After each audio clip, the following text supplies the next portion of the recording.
Contrat social. Et nous avons, je crois, en visio Maître Philippe Deveul. Est-ce qu'il est avec nous? Il arrive. Ah, il arrive. Bon, okay. Alors, on fait tenir les taillis. Table ronde 1 après-midi. Bon. Donc du coup, sécurité, contrat social. Nous avons Patrick Jolan. Est-ce qu'il est là? Il a dû reporter. Ah, il a dû. Bon, ok. Bon. Alexandre Blanc. Attends, d'abord, laisse passer Alexandre Blanc, on t'a déjà vu. Allez. Alexandre Blanc de Force Vive. Applaudissez-le. Capitaine Alexandre Dumas-Brunet. Applaudissez-le.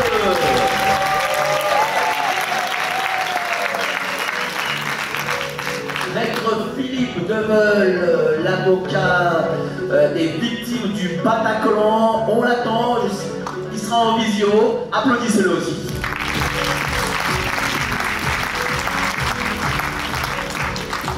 Je crois qu'Alexandre Delval n'est pas là, si, non. Alexandre Delval est souffrant. Il vient d'attraper une saloperie, ça peut être un Covid, ça peut être autre chose. Il m'a indiqué ça ce matin.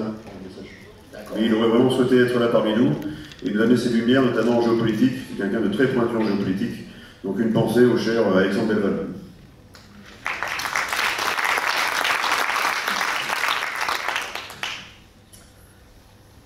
J'attends Philippe Deveul ou pas Gérald, Philippe Deveul est dans combien de temps? Je crois qu'il devait commencer, non? On a un petit problème technique, on est en train de régler là-dessus. D'accord, bon, ok. Nous avons Alexandre Blanc, de Force Vive. Dites-nous, Force Vive, c'est quoi exactement? Bonjour à tous. Force Vive, c'est une association loi 1901 qui n'est pas une organisation politique, mais qui est une organisation tout à fait simple, de type général, mais qui réfléchit, qu'on pourrait considérer un petit peu comme un think tank, et qui derrière cela a pour mission d'apporter des solutions à tous les élus politiques du moment. Et nous sommes là non pas sur le court terme de l'élection 2022, mais sur un long terme qui peut aller jusqu'à 20-25 ans pour apporter des solutions que l'on ne pourra pas mettre en place du jour au lendemain par un changement d'heure, mais dans une politique qui sera suivie et réfléchie. La destination et le profil de ce que nous faisons, c'est bien entendu, d'une part, la souveraineté de la France, et d'autre part, tout simplement, de rendre la voix au peuple par la démocratie plutôt directe. C'est-à-dire le système à la Suisse. Là, sur ces 2 jours, nous avons eu énormément de militants de ce système suisse.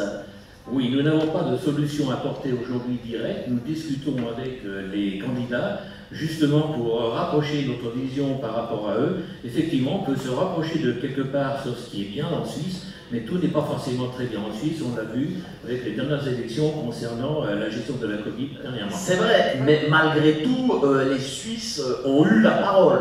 On leur a quand même demandé leur avis. Alors même si bon, le résultat n'est pas celui peut-être que nous souhaitions, en tout cas, ils ont eu la parole. Tout à fait, on ne va pas entrer dans le détail, peu importe la circonstance, mais ce que l'on voit, c'est que ce que l'on entend par rapport à des sondages qui les donnaient gagnants, en fait, les anti-gestion, c'est-à-dire les anti-passes, pour le dire comme ceci, n'ont pas eu gain de cause, donc on s'interroge.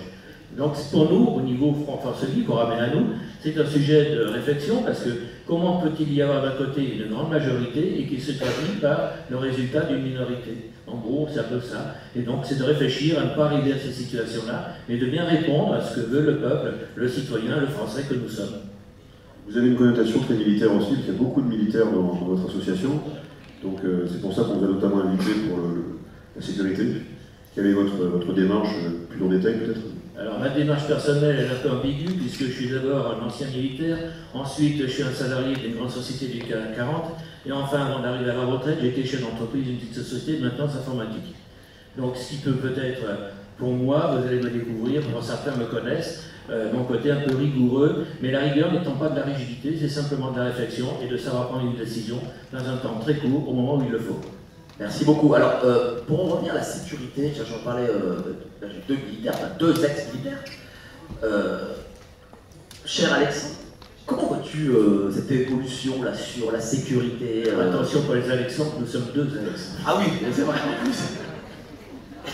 Je la vois de façon très personnelle, tout d'abord, parce que c'est un des facteurs principaux pour lesquels j'ai démissionné en 2013. C'est-à-dire que l'écart croissant entre, non pas la perception de la sécurité, mais la sécurité réelle des Français qui s'inscrit dans le cœur du contrat social, était de moins en moins respecté. Preuve en est, je donne souvent cet exemple, je vais le redonner aujourd'hui. J'ai eu que 4 postes, donc 3 postes opérationnels, et des généraux ici présents, et des colonels ici aussi, des commandants, pardon, c'est commandant qu'on dit, qui est dans la marine. Nous avons Philippe Deveul, excuse-moi, je vais te couper, mais je crois que Philippe Deveul ne peut pas rester excessivement longtemps, donc bonjour cher maître, comment allez-vous? Bien, je vous entends pas très bien, je vous entends de loin, mais je vous entends quand même, alors je vais tendre l'oreille. Est-ce que vous nous voyez? Vous avez... Non, je ne vous vois pas, je vous entends, mais je ne vous vois pas. Bon. Cher maître, alors là, nous sommes sur la table ronde de sécurité et contrat social. Je sais que vous êtes l'avocat sur les questions, enfin, le terrorisme, là, actuellement, vous avez... il y a le tribunal, pardon, il y a le procès du Bataclan. Tiens, votre curiosité, comment ça se passe actuellement ce procès? Alors, le procès se déroule selon l'instruction qui a eu lieu avec les convocations de différents protagonistes. On a vu l'ancien président de la République, il y a le Premier ministre qui doit aussi venir faire une déclaration sur les faits qui ont eu lieu. Alors, je remets un peu au niveau les affaires que j'ai. Je m'occupe évidemment que des victimes de terrorisme, hein, pas des terroristes, comme vous l'avez compris, des victimes de terrorisme. J'ai l'attentat du Pardo qui a eu lieu en Tunisie, qui a été jugé, qui a été bâclé et qui reste encore en suspens puisque le juge qui a instruit le dossier, le juge judiciaire qui a instruit le dossier, est compromis avec les islamistes dans d'autres affaires de terrorisme. C'est la fête, c'est la grande joie parce que tout ce qui a été fait jusqu'à présent est nul et non avenu. Donc j'attends qu'il y ait, là on est au-delà de la justice, puisqu'il faut que ce soit la politique qui reprenne le dessus avec la Tunisie pour demander des comptes et refaire un procès avec les véritables protagonistes.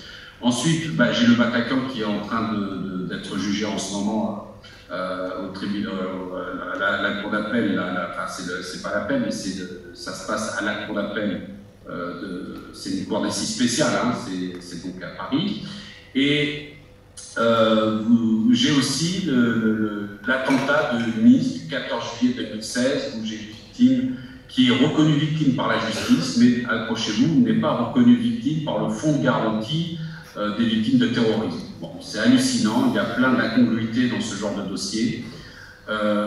Oui, alors il y a le contrat, on parle de contrat social. Bon, je vais être court hein, parce que je ne vais pas prendre la parole pendant trop de temps. Oui, il y a une sorte de rupture de contrat social vis-à-vis des victimes de terrorisme, où l'État essaie de se rattraper en disant « Ah, mais vous savez, on a évité une trentaine d'attentats grâce à nos services, etc. » Il est clair que le risque zéro n'existe pas, mais compte tenu de la tension internationale, compte tenu des candidats possibles à commettre un attentat, surtout qu'aujourd'hui, on est dans des attentats low cost, hein, c'est plus des attentats spectaculaires qu'il y a eu comme au Bataclan ou comme il y avait aussi à Toulouse. Mais bon, Bataclan c'est spectaculaire étant donné qu'il y avait tout un réseau et des migrants qui ont participé à cet attentat qui vient de Syrie. Oui, il y a une rupture du contrat social avec l'État. Pourquoi? Parce que quand un attentat arrive, c'est sûr que c'est spectaculaire dans le sens que ceux qui gagnent, c'est les terroristes, parce que ça fait évidemment la publicité pour les islamistes, l'islam politique, Daesh, etc. Parce que il est clair qu'il n'y a pas autant de morts que ça. On peut parler de 300 victimes, de 5000 blessés, sur une guerre qui nous est livrée déjà depuis plusieurs années. Hein. On peut remonter à quelqu'un en 95. Mais si vous voulez, l'état spectaculaire et la reprise par les médias quand il y a un attentat fait qu'on a l'impression il y a une communication des terroristes. Donc vous voyez, on vous a frappé, on vous a vu. Évidemment, ça crée une terreur parce que les gens, ils voient que bah, oui, notre atteinte est possible et que ça peut les toucher. Et ça touche généralement des gens sains, des gens modestes, comme on l'a vu au Bataclan, comme on l'a vu au Bardo, comme on l'a vu sur l'attentat de Nice. Alors oui, les politiques s'émeuvent, ils arrivent devant les caméras, ils vont faire des grands discours en disant plus jamais ça, il n'y aura plus d'attentats, on travaille dur dessus, il faut faire attention, pas d'amalgame, etc. Puis après, il y a les commémorations.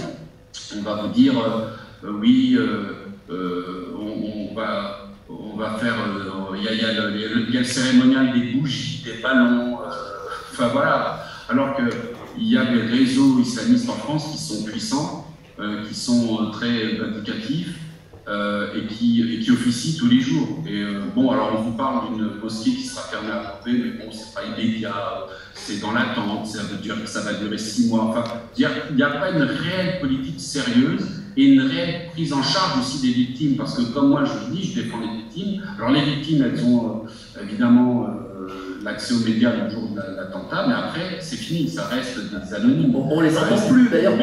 Quel est justement d'ailleurs leur état d'esprit aux parents des victimes, à ces familles de toutes ces victimes? Alors, ce que pensent les victimes, elles pensent surtout qu'elles sont abandonnées. Parce que c'est vrai qu'elles ont des contacts avec des politiques. Par exemple, concernant l'attentat du Bardo, mes victimes ont été reçues une fois par le président de la République, qui était à l'époque François Hollande. On a été reçus à l'Élysée, dans le salon mural, où il y a le Conseil des ministres. Et bon, il connaissait le dossier. Je n'ai pas autant de griefs que ça vis-à-vis du président Hollande, parce qu'il était à l'écoute. Il n'a rien fait, mais il était à l'écoute. Et c'est déjà important. C'est quand même le président de la République. Quand j'ai fait ma demande auprès d'Emmanuel Macron, il a botté en touche, il n'a pas voulu en entendre parler. Et le dossier est tombé aux oubliettes. J'en parle avec certains candidats aujourd'hui à la présidence de la République qui donnent leur oreille et qui disent c'est pas facile. Ben ouais, le dossier que je traite n'est pas facile, mais il est possible. On peut trouver des solutions. Vous avez utilisé le terme abandonné. Voilà. Et j'ai l'impression que l'État abandonne les Français dans la protection de la vie quotidienne, mais les tyrannise, et donc l'avocat pourrait nous en parler, dans le contrôle de la population. Alors, j'y viens. Je mettrai un bémol sur le sens que l'État abandonne les victimes. Oui, elle les abandonne, parce qu'une fois j'avais fait une requête auprès du ministre de l'époque. Alors, c'était je ne sais plus laquelle, mais pour trouver un boulot à une victime qui avait perdu son compagnon au Bardo, ça aussi c'est passé aux oubliettes, alors que je pense que je crois que c'était Méadel qui était responsable, qui était secrétaire d'État aux victimes, qui n'a rien fait. Enfin bon, bref, il balancer la patate chaude, alors que c'était tout simple d'appeler le maire en disant trouver un travail pour cette dame parce qu'elle a perdu son compagnon, elle a perdu son emploi, etc. Enfin bref, moi, je ne sais pas l'image que j'ai d'un secrétaire d'État ou d'un ministre au service de la population. Oui, c'est vrai qu'il y a 2 poids 2 mesures, c'est-à-dire que les victimes ne sont pas complètement abandonnées parce qu'il y a un fonds de garantie pour les victimes de terrorisme qui indemnise les victimes au fur et à mesure, qui donne des provisions, etc. Il n'y a pas un abandon total parce qu'en 86, lors des premiers attentats, et c'était avec Madame Lichewski qui avait été victime, elle a réussi à mettre en place ce fonds de garantie qui prend en charge, et ça c'est unique au monde, hein, on n'a que ça en France. Alors, il est vrai que dans le ressenti de tous les jours, il y a un abandon des victimes qui méritent l'attention de la nation, tous les soins, surtout qu'il n'y en a pas tant que ça. S'il y en avait des dizaines de milliers, on pourrait comprendre, mais là, on n'en a que 5000 victimes et 300 morts. C'est pas si énorme que ça. La France peut vraiment prendre en charge tout ça. Le sentiment que l'on peut avoir, c'est que l'État français est dur avec le concitoyen dans sa vie de tous les jours, et notamment avec le concitoyen qui travaille, qui est solvable, qui a un travail. On va l'embêter, justement, on parle de la limitation de vitesse avec les radars, on va lui retirer un point, on va lui prendre 135 €, on va lui prendre 135 € s'il ne met pas un masque, etc. S'il ne suit pas les mesures barrières, etc. Il faut les suivre, évidemment, mais je trouve que la répression est malvenue, surtout que les gens sont inquiets, sont sous pression, etc. Et une tolérance incroyable vis-à-vis des gens qui sont hors la loi ou hors système, qui sont des multirécidivistes, alors qui refont, par exemple, qui recommettent souvent des délits. Les crimes, il y en a, mais c'est surtout un délit, qui ressortent, qui rappellent à la loi, ou qui ressortent, qui sont connus des services de police. Alors ceux-là, ils ont une certaine routine quasiment normale, de normalité. Alors que j'ai des dossiers où il y a des citoyens qui n'ont jamais eu de problème avec la justice, mais où là, la justice va leur mettre une pression pas possible. Et ça, c'est un fait étonnant. Ça sort un peu de mon concept idéologique et de culture, mais c'est une véritable réalité. C'est pas, je n'essaye pas d'exagérer, mais c'est souvent des gens qui n'ont pas eu un passé judiciaire primaire et qui se retrouvent une fois qu'ils sont dans le carcan de la justice pénale. Alors là, on les lanie. Ce qu'on ne retrouve pas avec des gens habitués à la délinquance et habitués aux peines de prison ou qui savent plutôt s'accommoder de tout ça. C'est une réalité. Merci, cher maître. Dites-moi, mon capitaine, pour rebondir sur ce que dit maître Deveul, l'État, c'est fort avec les faibles et faible avec les forts, c'est ça? Non, c'est censé être le contraire. C'est censé être le contraire, et c'est pour ça qu'il va falloir qu'on le rétablisse. Cette force doit s'exercer contre ceux qui menacent, non pas l'État, mais menacent le peuple, protégé par un État. L'appareil d'État est censé être constitué d'une administration pour protéger un peuple qui, par délégation, a accordé son pouvoir à des représentants qui organisent les moyens de l'État pour protéger le peuple. Pour organiser ces moyens de l'État et protéger le peuple, on a créé quelque chose qui s'appelle l'impôt. Et on a mis fin comme ça aux justices privées. Donc je ne suis pas un grand criminologue, je suis un dans la salle, et je ne suis pas Alain Bauer, je ne suis pas Xavier Rofer, mais effectivement, ce qui fonde nos sociétés, c'est quand on a abandonné, alors on a abandonné le sacrifice, comme le disaient hier les personnes, quand on parlait d'Abraham avec Sidney Toiti, on est passé à un stade d'évolution, mais on a aussi, en fait, abandonné les justices privées pour, en fait, armer un État qui a une force publique plus forte que qui que ce soit pour faire régner l'égalité des droits. Ça, c'est sur la théorie. Le problème, c'est que ce contrat social, comme l'a dit Philippe Deveul, est déjà, il y a une torsion de ce contrat social, voire, sur certains plans, il est déchiré. Et je vais être très clair là-dessus et très factuel. J'ai déjà été interviewé là-dessus, et je vais le rappeler à grande antenne. J'étais en train d'en parler tout à l'heure.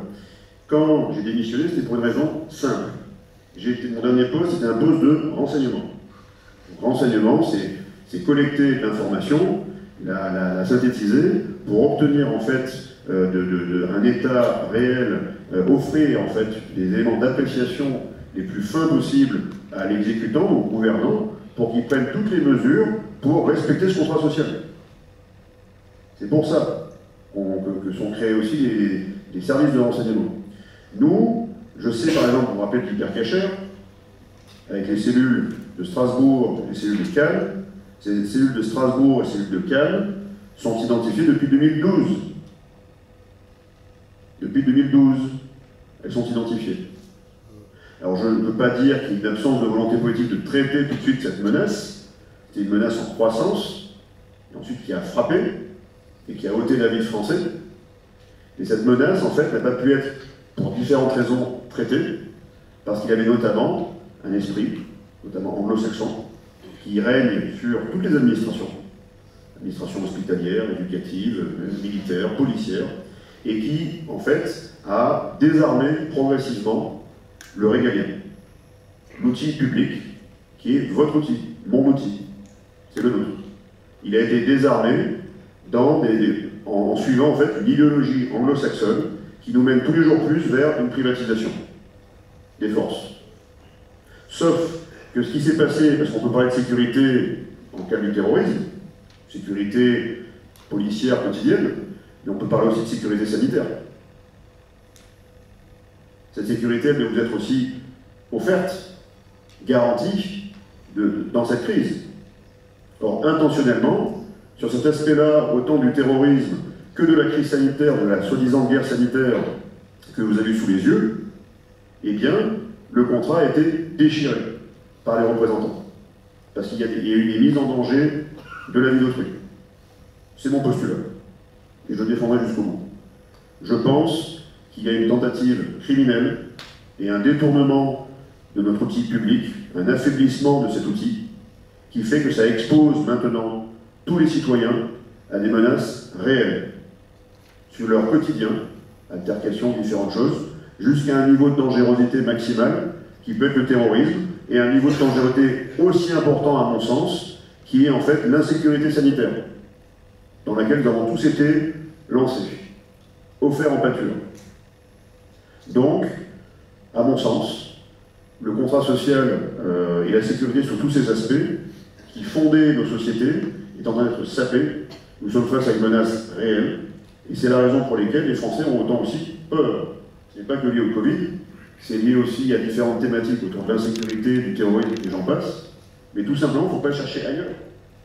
C'est une idéologie perverse qui a en fait désarmé notre État. Il nous a offert en pâture à toutes sortes de menaces qui auparavant étaient correctement traitées. Si je peux me permettre...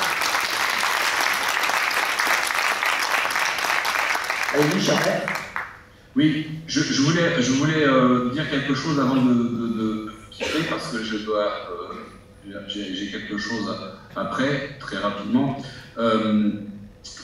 La France, c'est un des pays les plus fiscalisés au monde, après Cuba, et puis peut-être un autre pays du Nord de l'Europe, et puis la Suède, je crois. Et puis, bon, je ne parle même pas de la Corée du Nord, parce que là-bas, il n'y a personne qui est taxé, il n'y a pas de richesse. Mais enfin bon, on est situé un peu dans ce genre d'esprit au niveau de la pression fiscale pour les gens qui travaillent, qui possèdent, qui ont des biens de jeu. On ne veut pas rentrer dans le débat de l'injustice fiscale ou sociale, mais c'est une réalité. C'est-à-dire que pour tout ce qu'on paye, le service de l'État n'est pas à la hauteur. Un exemple tout simple. Vous avez ces riverains du 19e arrondissement, concernant ces parcs, vous avez des gens qui sont tenus par la drogue, du crack, les dealers, les consommateurs, et vous avez des associations de citoyens qui se forment pour protéger les gens. Vous avez dans le 17e arrondissement de Paris des associations, des associations de citoyens pour assurer la sécurité de nos concitoyens dans certains quartiers. Et ça commence à se tisser dans toute la France. Ça prouve la faillite. Je ne sais pas que je mette en cause les forces de l'ordre. Je mets en cause leur commandement et leur mise en place. C'est-à-dire qu'il y a un retrait de l'autorité de l'État et que les citoyens s'en rendent compte et commencent à s'organiser de manière concrète. Alors bon, je ne parle pas de milice, mais on s'approche de réseaux citoyens pour la protection des concitoyens qui sont menacés. Merci beaucoup, cher maître.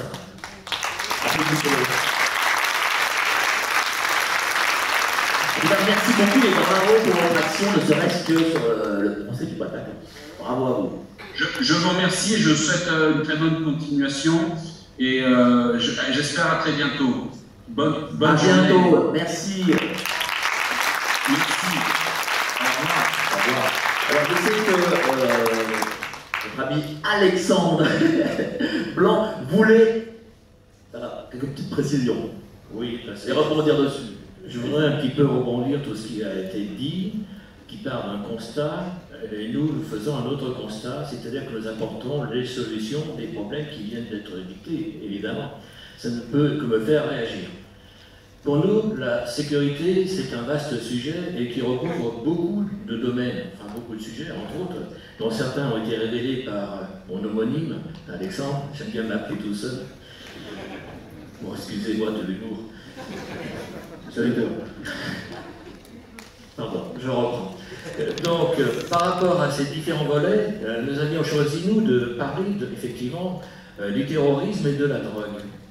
Mais pour travailler un sujet sur la sécurité, on s'aperçoit que nous avons un cheminement, mais qui est un très long cheminement, et je m'en explique. Tout d'abord, quand vous avez des interpellations, ces gens-là sont jugés quelque part. Et on trouve que les jugements, donc les peines qui sont accordées, sont des peines faibles. La question que l'on se pose, est-ce que l'on ne devrait pas, pour l'exception, faire des peines d'exemple pour ces deux sujets qui sont traités? La question est posée, nous la travaillons.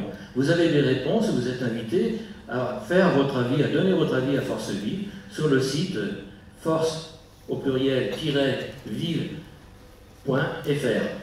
Vive au pluriel également.fr. Très bien. Donc vous savez que j'ai, pour une fois, sur cet atelier, un peu de temps.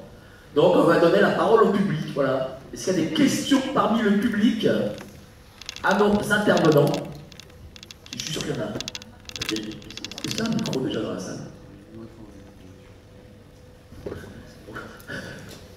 Je vais donner le micro.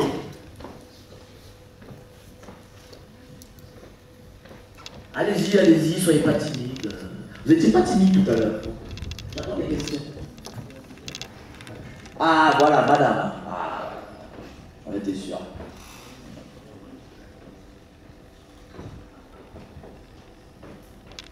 Encore une dame comme ce matin. Il n'y a que ça.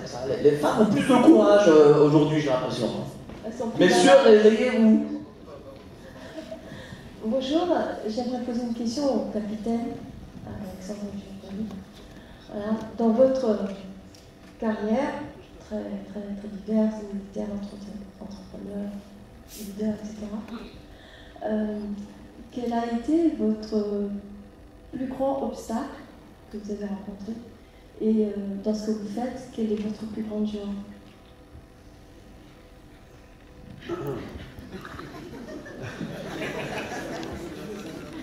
Jadis, je suis né le 21 mars 1982. Je vais vous déclamer toute mon existence. Non. Le principal obstacle actuel, mais là c'est plus une réponse, j'ai envie de vous dire, politique et citoyenne qui s'éloigne un peu de ce qu'on parle ici en termes de sécurité et de contrat social. Le plus grand obstacle, on l'a partagé depuis 2 jours, c'est d'arriver en fait à mobiliser un peuple qui est dans une léthargie profonde, qui est une léthargie qui a été ingénierée, pensée, financée pour en fait nous soumettre, tout simplement. Et les forces qui sont à l'œuvre sont terrifiantes, vraiment. Mais elles reposent sur des faiblesses, et ces forces qui sont avant tout dictées par l'argent ne seront jamais aussi fortes que notamment la spiritualité dont on va parler tout à l'heure. Elle transcende cet argent. L'argent n'est que matière. C'est une sous-dimension, une sous-catégorie par rapport à quelque chose qui nous transcende, qui est supérieur à tout ça. Donc j'étais content tout à l'heure qu'il y ait une table sur la spiritualité pour en parler et pour que ça refasse sens. Le plus gros obstacle que je vis actuellement, c'est celui-là.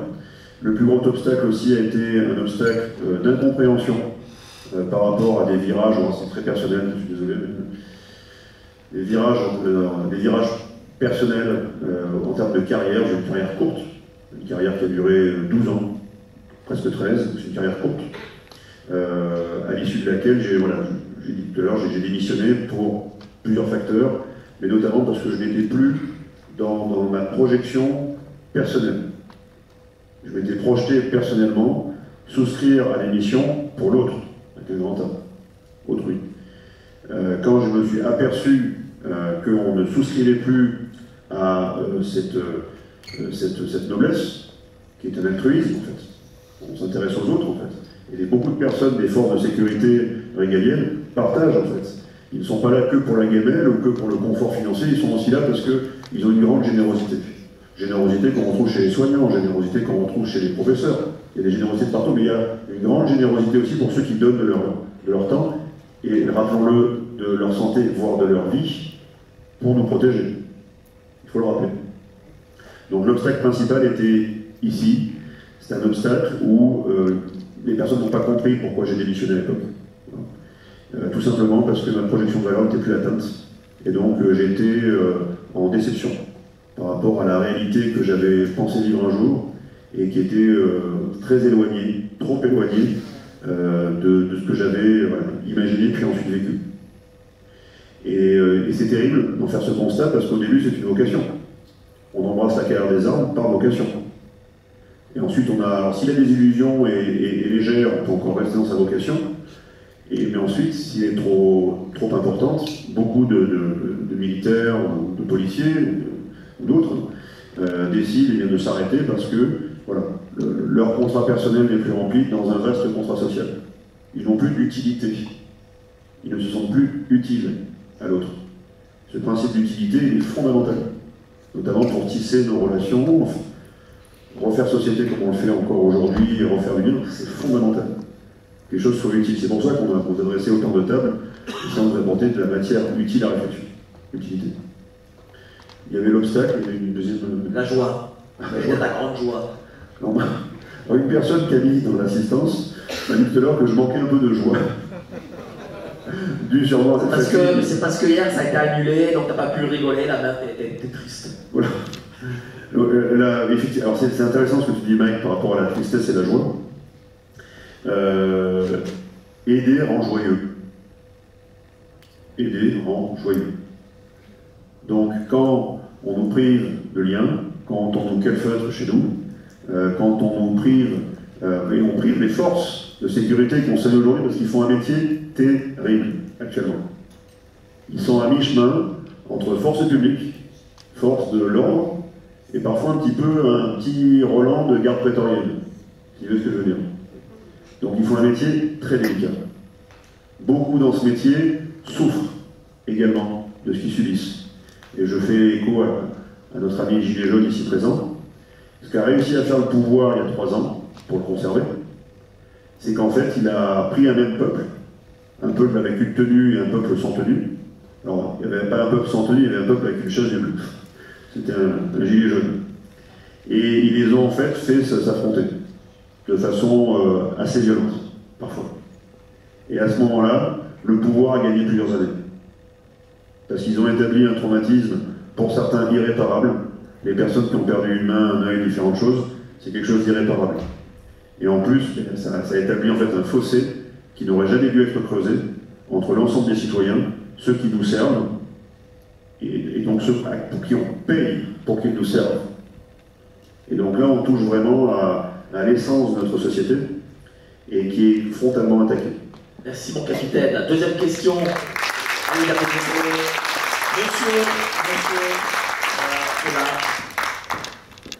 Bonjour à toutes et à tous. Une question à vous deux concernant la sécurité, puisqu'on parle de sécurité et de la casse du contrat social. On se sent tous en insécurité totale. Et on voudrait savoir qu'est-ce qu'on peut faire aujourd'hui, nous, en tant que citoyens.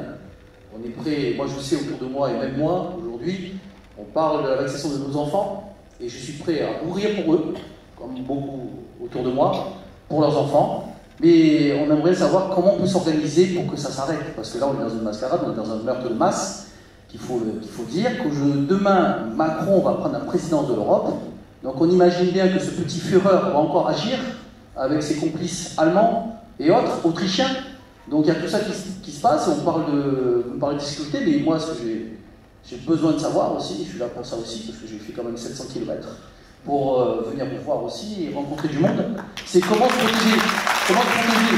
Parce que moi, en tant que pompier, je suis pompier professionnel, j'étais pompier militaire, et aussi... une petite question justement. Est-ce que vous faites partie des rares pompiers à ne pas être vaccinés? C'est votre caserne. Combien vous êtes? C'est quoi le rapport? Le rapport est très faible, c'est comme dans la population, c'est du 8 sur 10. Donc voilà, la plupart l'ont fait, il y en a qui ont triché, comme beaucoup le font aussi, j'imagine bien, en fonction du pouvoir d'achat, on va dire ça. Donc aujourd'hui, la question se pose, c'est vraiment ça, on a besoin d'être sécurisé, d'être moins, avoir des lueurs d'espoir pour l'année prochaine, parce que 2022 me semble bien une année très conflictuelle, et je pense qu'au niveau même international, on sent une guerre pour couvrir tout ça, parce que derrière, il ne faut pas imaginer que ces gens, pour couvrir leur meurtre, vont déclencher une grande guerre pour nous faire taire. Parce que c'est ce qui nous pend en eux, et c'est pour ça que je suis là aussi, c'est qu'il y a un réveil aussi, parce que je parle de spiritualité, on parle d'amour et tout ça, mais il y a aussi, à un moment donné, on parle de force. Et les forces du mal sont là, il faut le dire comme on devrait tous le dire, et il faut se défendre et se battre aussi. Donc je pense que pendant toute guerre, il y a eu de la résistance et ça s'est fait dans du sang aussi, il ne faut pas l'oublier. Merci et beaucoup. Je voudrais savoir comment vous voyez l'année 2022 et qu'est-ce qu'on peut faire nous tous ensemble, parce que ça urge. Merci beaucoup, merci beaucoup et bravo pour votre courage. Alexandre Blanc, Merci pour la question, elle est très intéressante. Alors je continue mon cheminement, je vais y répondre pour partie et on pourra y répondre pleinement une fois que j'aurai terminé le cheminement. Quand je vous ai dit, est-ce qu'on doit augmenter les peines? Ok, on augmente les peines, mais ça ne suffira pas. Est-ce qu'il faut à ce moment-là mettre en prison? Mais les prisons, on n'en a pas assez. Si on applique la prison, il faut en construire. Et pour construire les prisons, il faut 7 ans, en gros. Donc on se pose la question, et si malgré tout on avait des prisons, est-ce qu'on s'en sortirait? Ben, je dis que là, à ce moment-là, on va commencer à avoir le courage, mais je dis bien le courage diplomatique pour regarder les choses en face et s'occuper à rendre dans leur pays les délinquants chez nous. Il faut se poser la vraie question. Et enfin, est-ce qu'on sera, nous, au niveau de notre territoire, notre France, suffisamment autonome par rapport à notre législation, quelle qu'en dira l'Union européenne, pour que justement nous puissions décider dans ce domaine-là. Donc finalement, ce que l'on fait, c'est qu'on se rapproche des candidats aux élections présidentielles, on leur pose le problème, et avec eux, nous élaborons cette solution qui est effectivement... Alors ma question, vous êtes rapproché de quel candidat? On s'est rapproché de beaucoup de candidats. Au départ, on avait Denis Père, pour ne pas le situer. On s'est rapproché de Dupont-Aignan, enfin Nicolas Dupont-Aignan. On avait dans l'idée de se rapprocher de... comment dire... Fabien Philippot. Florian Philippot, pardon, merci. Et puis, bien entendu, François Asselineau. Et aujourd'hui, du fait du départ... Vous n'êtes pas rapproché de l'ami Hidalgo, par exemple? Pas encore, on va faire parvenir. Est-ce que vous riez, là? Aujourd'hui, Pierre-Louis n'a pas pu être présent parce que justement, nous rencontrons les équipes de campagne d'Éric Zemmour. Voilà pour tout vous dire. Et le sujet est traité et nous derrière, c'est notre programme que nous mettons avant pour qu'ils partagent avec nous nos idées et vous les proposent. C'est la souveraineté de la France et c'est la voix du peuple que l'on veut redonner. Ta réponse, allez, applaudissez-le. Ta réponse, cher capitaine.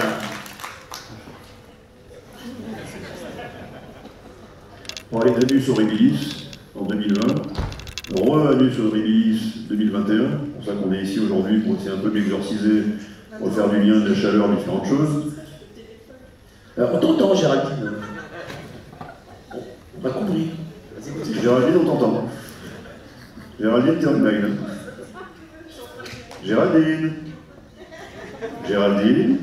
Géraldine, tu parles dans le micro. T'es en train de parler dans le micro. Désolé. Faut mettre dans le dos. C'est technique. Donc tu ne seras pas ministre de la com, hein. Ah, bien sûr. Hein. Bon, il y a des vraiment plus mauvais qui ont été ministres de la com et ministres tout court. Très mauvais. Bref, 2022, donc des années terribles. Une année où, même, on parlait des prisons, même ceux qui étaient en prison, les détenus, ont bénéficié de mesures libératoires. Ils sont sortis des prisons en raison du Covid-19 pour ne pas justement qu'ils tombent malades, par exemple. Vous, on vous cloître chez vous, vous n'avez plus de liberté, eux, on leur redonne. C'est assez curieux. Donc, on arrive au bout d'un système, à mon sens. Plus il va avancer, plus il va être, ça va être comme, enfin, un peu comme une chasse à courre. Ça va être une bête en fait rageuse, qui va vouloir défendre sa survie, naturellement, c'est un principe naturel, défendre son principe de vie. Donc, cette bête va vouloir se défendre, et donc elle va encore montrer, elle a montré ses crocs, elle va montrer ses griffes, et peut-être encore plus s'attaquer, peut-être, je sais pas. L'évocation que vous faites de possibles conflits, c'est une option qui est sur la table. J'ai partagé, encore il y a quelques mois, les constats. On parlait d'Éric Zemmour, on a partagé les constats par rapport à ce qui se passe en France, en termes de délinquance, différentes choses. Je n'ai pas forcément partagé les méthodes et ce qui est parfois mis trop en avant, parce que ça pourrait être quelque chose de pervers et funeste, car en fait nous avons du diabolos. Voilà. Les gens qui sont là uniquement pour nous diviser. Donc se rassembler, c'est bien. Se rassembler autour de valeurs communes, oui.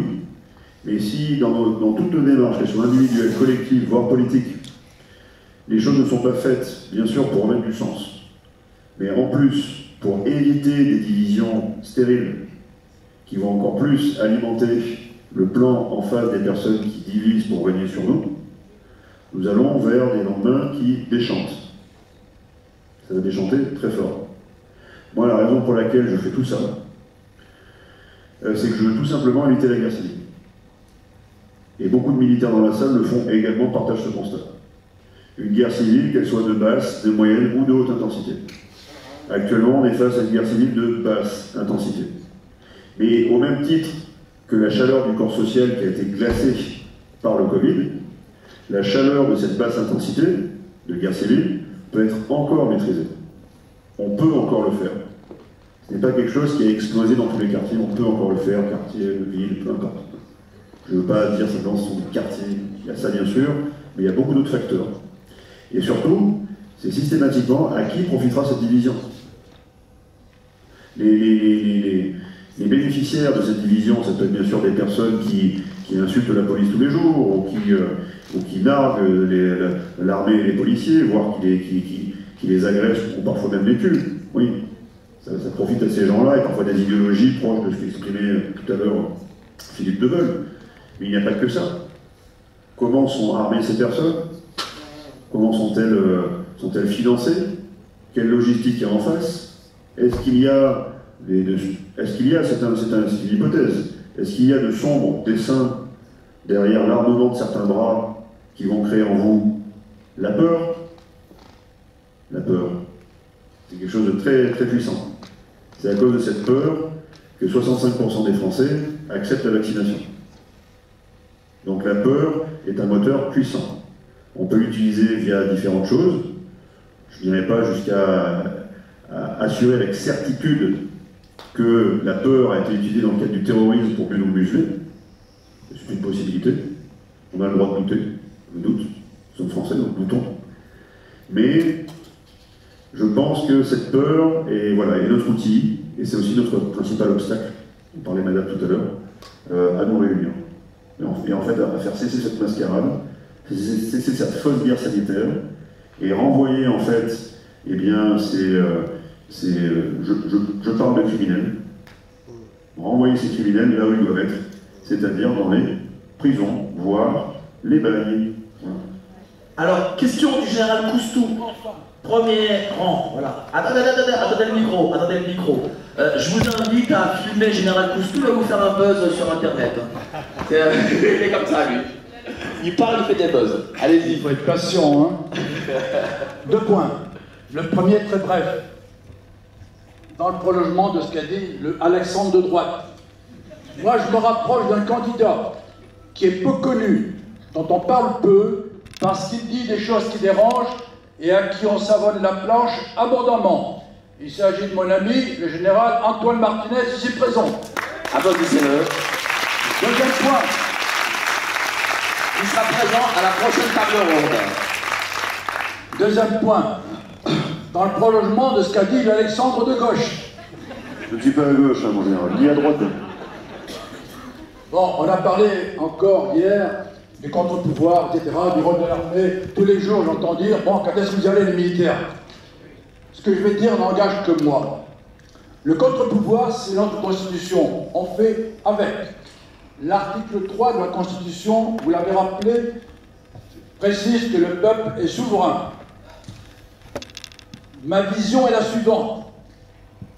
Lorsque les mécontents seront suffisamment nombreux pour que le pouvoir vacille, à ce moment-là, toutes les forces de sécurité, armées, gendarmerie, police, elles finiront par ne plus se pencher du côté du tyran, mais vers le peuple souverain. Mais pour ça, et c'est pour ça que j'invite chaque fois que je m'adresse à la foule, surtout en Bretagne, à dire que nous sommes des résistants, à nous rassembler, à nous multiplier, car le poisson pourrit par la tête.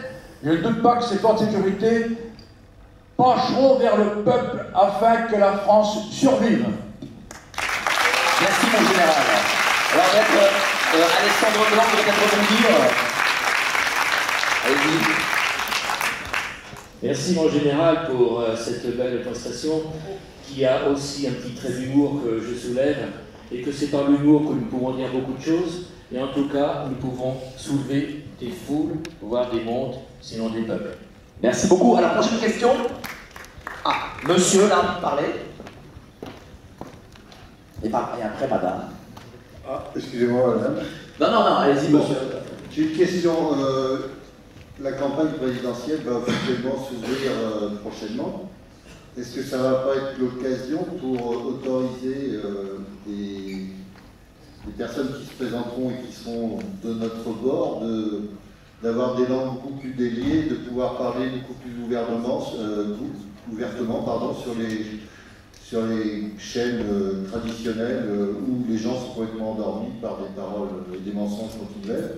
Est-ce que ça ne sera pas une superbe occasion? Et ma deuxième question, c'est que j'ai vu ici, parmi tous les intervenants, des gens fantastiques, et je tiens à remercier Alexandre de Gauche à nouveau d'avoir réuni ce si beau parterre de personnes. Est-ce qu'ici, il n'y a pas déjà la moitié d'un gouvernement potentiel de gens... Vous quel poste, vous cherchez, c'est pas pour l'emploi là, vous cherchez un poste. Non. Vous avez la candidature présidentielle, vous envoyez un CV, c'est ça? Absolument pas. Voilà mes deux questions. Ok. Mon capitaine, allez-y, répondez.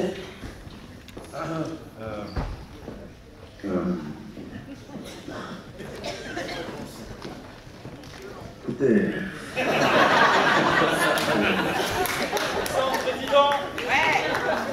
On est des peuples. Ça c'est 95. Écoutez, ce que je peux vous dire simplement, c'est que la France a du génie. Et c'est un génie endormi. Et en même temps un géant endormi aussi. Si ce géant se réveille, par la multiplication des volontés dont parlait le général Cousteau, c'est quelque chose qui va être difficilement arrêtable pour les pseudo-élites qui nous ont enfermés, qui ont pratiqué cet enfermement. Voilà. Si ce peuple, auquel nous appartenons tous, qui existe, parce que ce peuple il est ringardisé sur tous les plateaux, hein. Ça n'existe pas, c'est quoi le peuple? La République, la République, la République. Non. Il y a une France, que moi j'estime éternelle, il y a un peuple qui l'a fait vivre, et il y a un mode de gouvernement qui s'appelle la République. Voilà. Donc il y a un mode de gouvernement récent, sur une histoire de France qui a 15 siècles, même bientôt 16. Voilà. Il y a énormément de chapelles. Donc il y a un réveil. Et ce réveil ne peut pas permettre d'atteindre, on en parlait hier pour les actions politiques, de taille critique suffisante pour faire pencher dans la balance au niveau électoral, notamment avec un verrou très intéressant, dont on a essayé de parler ce matin au niveau des élus et de la représentativité, qui est le verrou des élus qui apportent en fait leur parrainage. Tout est verrouillé avec ça. Et encore une fois, ils ont pratiqué, dont on parle depuis 2 jours, ils ont pratiqué la peur et la terreur sur beaucoup d'élus. Pourquoi? Parce qu'avant c'était à bulletin secret. Maintenant ça n'est plus. Donc ils sont obligés de dire à qui ils donnent leur parrainage. On donne son vote, nous, dans le secret de l'isoloir, et les maires par contre n'auraient pas le droit à ce secret. Donc ils sont sur une forme de contrôle, de verrou. Tu as voté, tu as donné ton parrainage, une bêtise, le PS ou le RN, ça ne correspond pas à la couleur politique de la région et du département, quick, je t'enlève tes sous, et tu vas passer pour un incompétent notoire vis-à-vis de tous tes administrés. Tout ça. Donc, tout ce qu'on a essayé de montrer pendant 2 jours, c'était que les forces citoyennes existent. Elles sont très disséminées. On a essayé via les CSP, mais il y a plein d'autres choses. Il y a Force Vive, il y a Place d'Armes, il y a Alliance du Peuple, il y a Mouvement Citoyen, enfin il y a plein. Et maintenant, il faut arriver à établir une convergence rapide, parce que le temps presse. Tu parlais, Michel, alors je te tutoie, on se connaît. Tu parlais, Michel, d'échéance électorale, là, on est en plein dedans et ça va s'accélérer, et on n'aura que 3 mois. On aura 100 jours. 100 jours qui vont précipiter le destin de la France, ou pas, dans quelque chose de souhaitable, où on pourrait reprendre le contrôle, ou quelque chose de funeste, on va définitivement le perdre. On aura encore abandonné un quinquennat à des personnes qui sortent du système, enfin de ce système, dont beaucoup de personnes ne veulent plus. Et là, je pense que, à mon sens, il en sera fini. Voilà. Merci. Alors, question pour madame là-bas. C'était une question réservée. Donnez-lui le micro. Bah, il est où le micro? Micro envolé. Ah, Géraldine a piqué le micro. Géraldine. Ah. Excusez-moi, je gère plein de trucs en même temps. Ah, madame qui est là, là-haut. Non, là. La belle demoiselle qui est là. Voilà. Si, Géraldine. Bah, écoutez, déjà, un grand merci à Alexandre et toute son équipe d'avoir organisé ce congrès parce que c'était pour moi personnellement une belle table encore. Un grand moment presque inattendu. Mais c'est la plus dure, tu verras. Presque inattendu et pourtant, voilà, il y a de bonnes choses qui se réalisent pour une fois dans nos vies.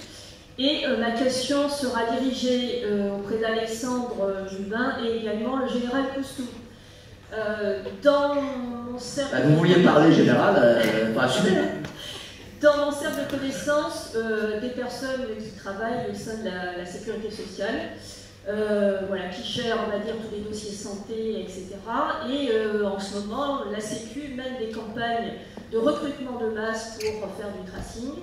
Et comme c'est une personne un peu, on va dire, discrète, elle m'a dévoilé quelques informations qui se font en sous-main, effectivement, dont personne n'est au courant, ou peut-être certaines personnes sont déjà au courant, qu'il y aurait des agents assermentés de la sécurité sociale qui pourraient éventuellement visiter tous les citoyens pour une vaccination obligatoire à domicile, accompagnée d'un agent de police qui serait prêt à vous emmener de force.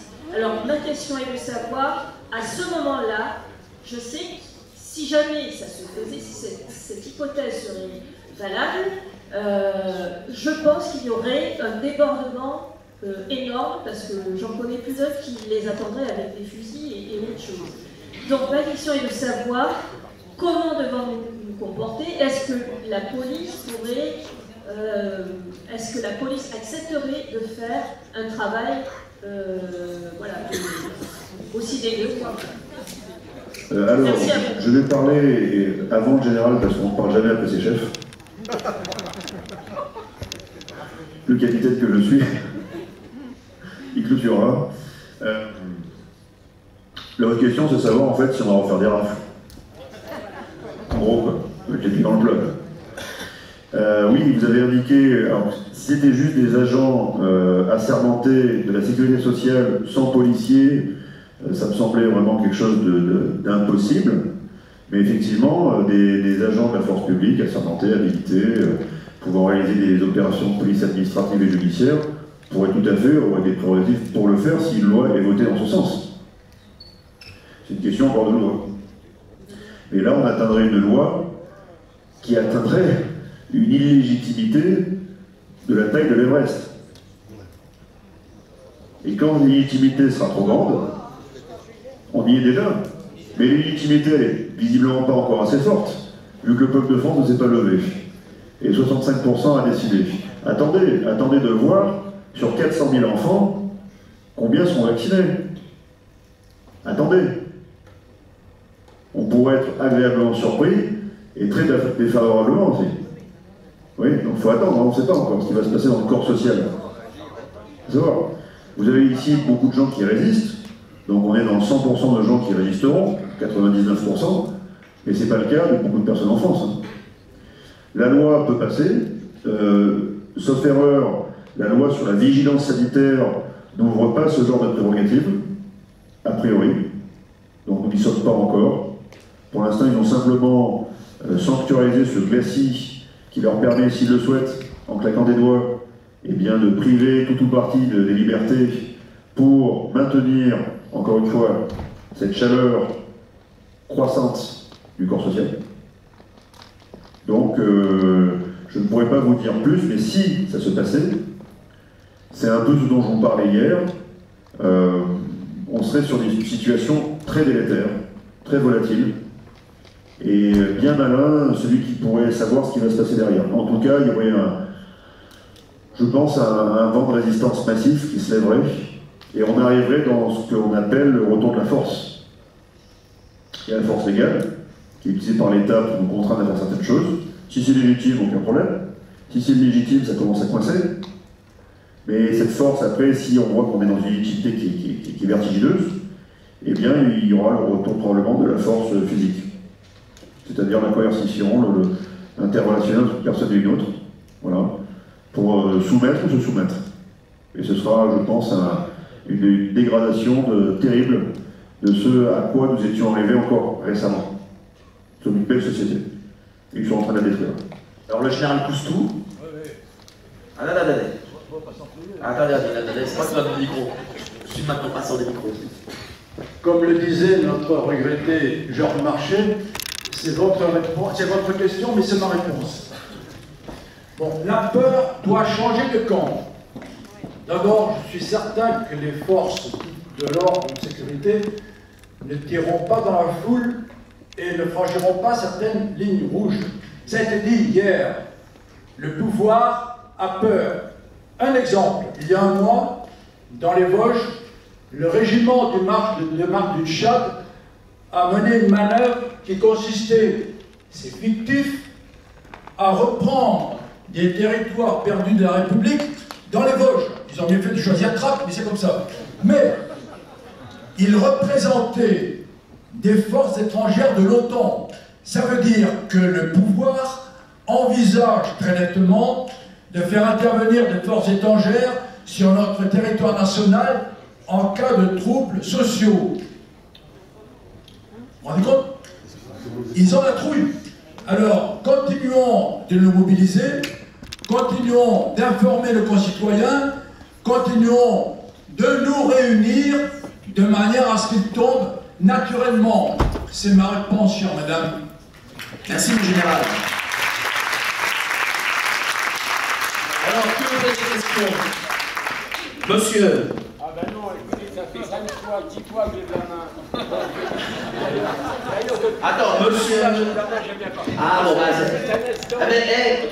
quand tu fallait parler, tu ne voulais pas parler là. C'est pas là que tu parles. Écoutez, ça fait depuis le début de ce congrès que j'essaie d'avoir sur des positions clés et dire des choses peut-être des bêtises. Je voulais revenir sur la question de la force publique et notamment de l'armée. Tout simplement parce que pour les gens qui ont manifesté toutes ces années et les dernières, on s'est rendu compte qu'on en pose des questions, donc c'est pour s'éveiller les gens qui réfléchissent. Vous savez ce qu'il y a à l'idée qu'on sait qu'il y aura un général, qu'on sait qu'il y aura l'armée qui décide avec le peuple de prendre le pouvoir. Alors, j'ai une réponse, mais j'ai envie de dire, arrêtons de nous envoyer la balle. Le peuple va bouger pour que les généraux bougent, et les généraux vont attendre que le peuple arrêtons de nous envoyer la balle. Alors ce que j'ai surtout envie de dire, c'est que ce qui serait intéressant aujourd'hui, et qui à mon avis va galvaniser, parce que quand je posais la question dans les défis, qu'est-ce qui se passait? Bien, vous avez des gens qui spontanément vous disiez de la caca, de tous ces coqs actuellement qui brident de pouvoir coucher avec Marianne, tous ces gens-là, on s'en sortiront pas. C'est la chérie pour reprendre la parole du général. Ma question, s'il te plaît, parce que ma question, ne m'interromps pas, s'il te plaît, c'est pas facile d'avoir des idées claires. Ne m'interromps pas, ce sera sympathique. Par contre, ce qui serait intéressant par rapport aux forces armées, aujourd'hui, je pense que ça fera une bombe, c'est d'avoir un général, en tout cas les représentants de l'armée, qui offre au peuple de France une solution pour sortir de la chérie. C'est-à-dire, voilà, on vous propose un gouvernement capable de transition, peu importe le nom, capable de remettre, d'assurer la tendance de la politique en France, et capable de prendre à bras-le-corps de la restauration totale de cette France. Ça va durer 6 mois, 1 an ou 2, mais on vous promet qu'après cette restauration, dans la liberté générale, on aura civil climat, on repartira vers la démocratie, dans les élections. Et je suis sûr, je suis persuadé qu'il y a un tel général qui lance cet appel, Alors on a deux généraux qui ont gagné. Quand t'as Zemmour qui a dit que c'est excusez-moi, ce sont des troublions qui vont pas le voir. C'est mon avis, hein. Bon. Boulanger, qui veut? Allez, à monsieur. Merci pour ton intervention, c'est que tu voulais parler. À monsieur.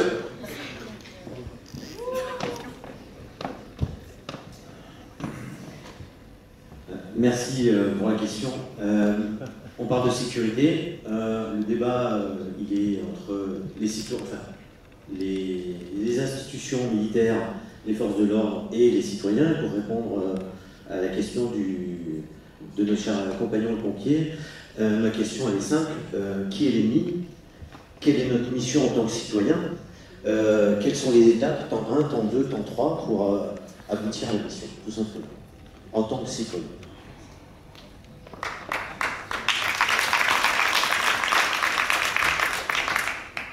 Une réponse, monsieur Alexandre Blanc?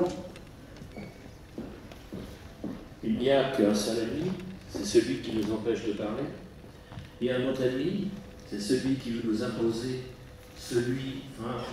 l'objet de la vaccination qu'on appelle un vaccin qui n'est pas un vaccin, qu'on veut nous imposer ce qui est, je dirais, en phase de test, et derrière, que l'on n'a pas de recul nécessaire, et dont aujourd'hui on n'a que faire de ce que pourrait apporter l'infertilité en découlant sur les années futures à venir. Ça, c'est un véritable assassin. C'est-à-dire que derrière cela, il y a eu le débat qui nous a été occulté, de quelque manière que ce soit. Si on fait référence au docteur Raoult, évidemment, on l'a mis en jeu pour ne pas qu'il soit contradicteur. Et au niveau des médias, c'est là notre plus grand ennemi, je dirais. On nous a enlevé tout débat démocratique à ce propos. Je vous prie d'excuser, j'ai entendu une partie de la question parce que je discutais avec Mike. Vous pouvez la reposer à votre possible. Quelle est la mission et quelles sont les étapes en tant que citoyen pour aboutir à cette mission? La mission par rapport à l'ennemi, puisque si on n'est pas, en tant que citoyen, si on ne peut pas compter sur l'armée, entre guillemets, parce qu'elle va attendre que la masse, comme l'a très bien dit le général, de se retourner quand le peuple aura pris position, les forces en présence vont être à nos côtés, mais en attendant, avant que ça arrive, moi demain je vais sur le terrain, quelle est ma mission, qu'est-ce que je dois faire? En tant que citoyen. En tant que citoyen. Alors, oui, résister, disait Madame en premier rang. Vous voyez dans quelle terminologie guerrière on vit depuis 18 mois. Guerre sanitaire, confinement, couvre-feu, et Macron, j'ai oublié de dire président, je dis Macron, a eu l'impudence, le 12 juillet, d'établir une ségrégation entre deux peuples, ceux des vaccinés et non vaccinés, vous vous en rappelez. 6 jours plus tard, dans les colonnes de Paris Match, je crois, il disait que les manifestants, vous, les citoyens qui marchent dans la rue, sont des, tenez-vous bien, des ennemis de la démocratie. Pas des adversaires. On est vraiment arrivé à une terminologie guerrière. Donc des belligérants ou des ennemis. Chose qu'on connaît bien, dans les forces armées, on est formé à ça. Et on fait souvent la distinction entre adversaires, où ça peut être un niveau d'intensité plutôt faible, jusqu'à ennemi, voire guerre totale, différentes choses où il faut non plus neutraliser, mais annihiler l'adversaire. Et peut-être que Macron a en fait révélé cette carte de façon subtile, en disant que ce n'était pas une guerre sanitaire en fait, c'était une guerre, nous sommes en guerre, nous sommes en guerre en fait contre les peuples. C'est ça qui se passe. Donc dans cette guerre, et bien malheureusement, je fais un clin d'œil à Anne, on discutait tout à l'heure de l'action de blocage qu'on a faite récemment sur un péage, où des personnes sont fait aligner, on fait des amendes, différentes choses, ça me fait mal au cœur, c'est regrettable. Mais si on ne sort pas de chez soi, de toute façon, ils prendront toutes les mesures de contrôle coercitives pour ne pas que vous sortiez de chez vous, pour ne pas que vous vous réunissiez, parce que ce serait en fait la défaite de leur plan. Dès lors que vous sortez de chez vous, vous vous réunissez, c'est la défaite de tout ce qu'ils ont tissé depuis des décennies, voire 2 siècles. Imaginez leur tristesse, leur déception de vous voir sortir de chez vous aujourd'hui être dans une assemblée sans masque, et sans passe, en vertu de la décision du Conseil constitutionnel patati patata, parce qu'ils s'arrogent des droits pour eux, mais bien sûr, vous n'avez pas le droit de les utiliser. Donc on a utilisé ce droit, cette décision du Conseil, pour vous permettre aujourd'hui de venir sans passe. Et personne ne nous a arrêtés. Il n'y a pas eu de policier à l'entrée. Donc, c'est le retour du courage. Sans ça, on ne fait rien. C'est le retour aussi de la résistance, mais de l'endurance dans l'effort et dans l'épreuve. Parce qu'on a, parfois, on parle du moral dans les armées souvent. J'ai un petit ou j'ai un gros moral. On parle de moraline et de Motivex, par exemple, pour se motiver. Une petite pilule de moraline, une petite pilule de Motivex pour monter une grande montagne avec 30 kg sur l'eau, différentes choses. Il va falloir que les Français aillent souscrire, aillent prendre des cachets de Motivex et de moraline, parce que ce courage sera incontournable. Et il va y avoir, entre guillemets, il y a déjà des blessés et des morts de cette guerre. Moi, je considère qu'il y a déjà des blessés et des morts dans cette guerre. Donc, nous vivons une guerre des peuples. Il va y avoir des dommages collatéraux. Il va y avoir des victimes. Elles existent déjà par centaines et par milliers. C'est tous les gens qui se sont fait injecter sans... comment dire, sans... excusez-moi, j'en oublie un peu, sans consentement libre et éclairé. Sans consentement libre et éclairé. Extorsion de consentement, toutes ces choses-là, c'est de la criminalité. Si nous sommes dans une guerre aujourd'hui, ce que je peux vous dire, c'est que dans toute guerre, il y a ce qu'on appelle ensuite, à la fin de cette guerre, pour que le droit soit rétabli dans une période, on va dire, délicate, une période exceptionnelle entre deux états de paix, il y a la guerre. C'est un état exceptionnel entre deux états de paix. Donc pour revenir à la paix, il faut la justice. Pour la justice, dans le cadre d'une guerre, on appelle ça un tribunal d'exception. Donc si il est avéré, car actuellement tout est sous confidentialité, actuellement, dans le cadre du Conseil de défense sanitaire. Donc s'il est avéré que des mesures ont été prises pour intentionnellement tuer les Français, voire les assassiner, nous irons, si le peuple de France reprend le contrôle et reprend son pouvoir, c'est la seule condition. On pourra aller vers ce tribunal d'exception pour rendre justice et rester une grande société, plus tard, apaisée. Mais si nous ne gagnons pas, c'est vae-victis, malheur aux vaincus. Vous et moi, actuellement, on est dans le camp des vaincus, mais on se bat quand même, parce qu'on nous impose des choses. On n'a pas les deux genoux à terre, on n'a qu'un seul, voire on est debout. Donc on va se relever, on va se réunir, on va se battre, et on va gagner. Et c'est la seule condition pour qu'ensuite le droit fasse que les criminels de fait aujourd'hui soient des criminels de droit demain. C'est la seule condition. Merci beaucoup.